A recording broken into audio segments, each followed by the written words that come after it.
Қайырлы күн, қазақ елі. Сіздермен бірге мен, Мадина. Өт шаятын шай. Жүгері шашаға.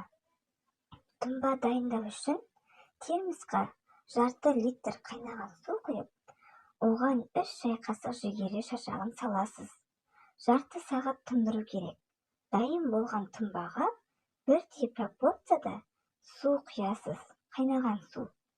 Тамақтан 30 минут бұрын 1 стакан ішу керек.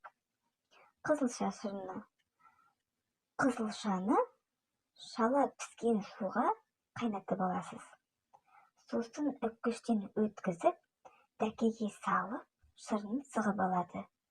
Емдік мақсатта шырынды күніне 4-5 рет, астан бұрын 2 ас қасық мөлшерінде қабылдайды.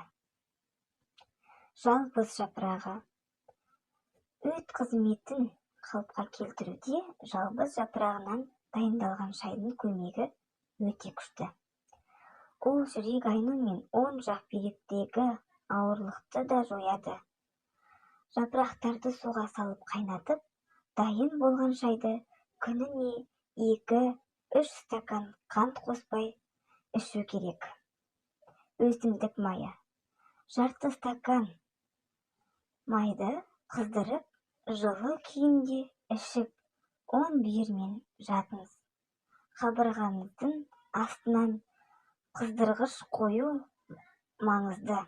Одан кейін сұйық сорпа, жылы шай ішіп жібересіз.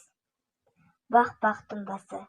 Кептірілген бақбақ гүлін майдалап турап, баяу отта 20 минут қайнатасыз. Оның жылы күйінде 3 рет жарты стакан ішесіз. Алма шырыны.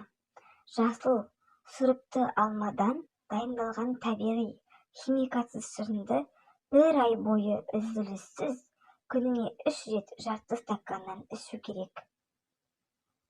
Каналым пайдалы болса, лайк басып, комментарий қалдырып кетіңіздер. Сіздермен бірге болған мен, Мадина.